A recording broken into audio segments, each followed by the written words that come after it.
Hello, slot car folks. We're back talking a bit today. It's kind of a follow-up to the review about the Carrera World Grand Prix system. I think it's called the World Grand Prix. Anyway, it has these three cars in it, and this is the first set that I got. And as I mentioned in my earliest review, I wasn't really excited about it once I started playing with it myself and got things set up, because the three cars they all handle much different. And I don't know. I'm used to them handling all a little bit different, but usually when you get the cars that come in one set, they should all be pretty similar, because I think you're expected to kind of race those three cars against each other. But that's one of the issues with this particular set that I think is not that great. But other than that, this, as I said before, being able to get three cars on the track at the same time versus two was, added a whole new element of the fun versus my Carrera Go system. And I kind of feel like I'm cheating on the Carrera Go by going with 132, but the ability to have 3 to 6 drivers on this track now has made such a world of difference. Now people aren't just watching; everybody gets to get in on the action so far.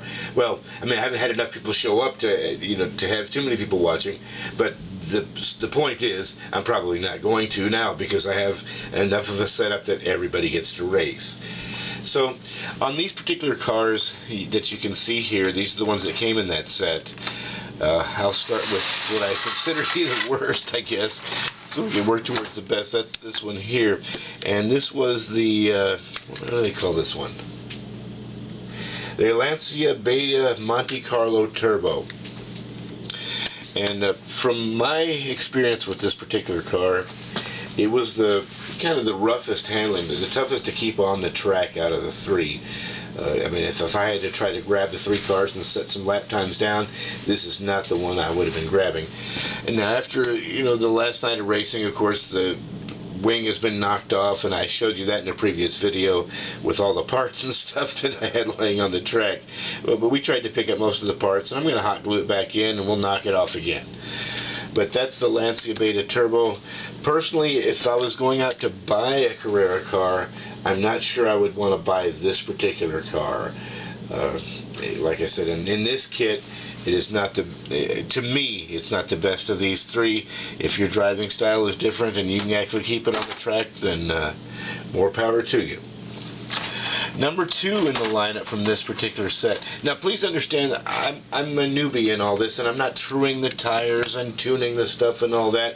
I'm making sure the brushes are contacting the track. I'm throwing it down, and we're all saying go and going, and there's no mercy.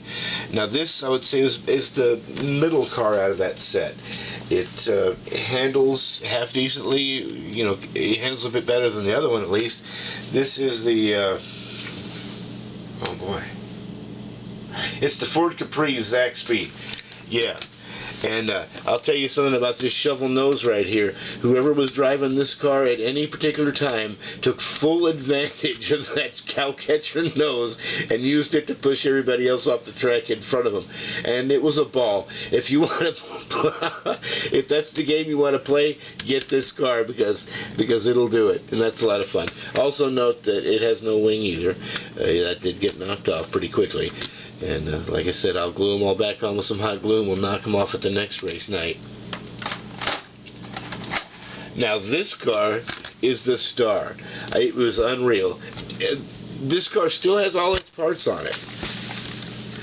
Now, we did let the youngest guy in the group, who was probably the fastest and best driver, drive it most of the time, and maybe he didn't wreck quite as much. There could have been a little bit of that in there.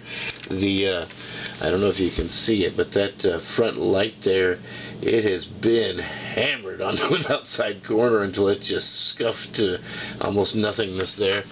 But I mean, it has most of its parts. There's a few exhaust pieces missing, and I may do an actual comparison of the parts missing on this car to a new one at some point, because, well, I got a new one. That's your teaser.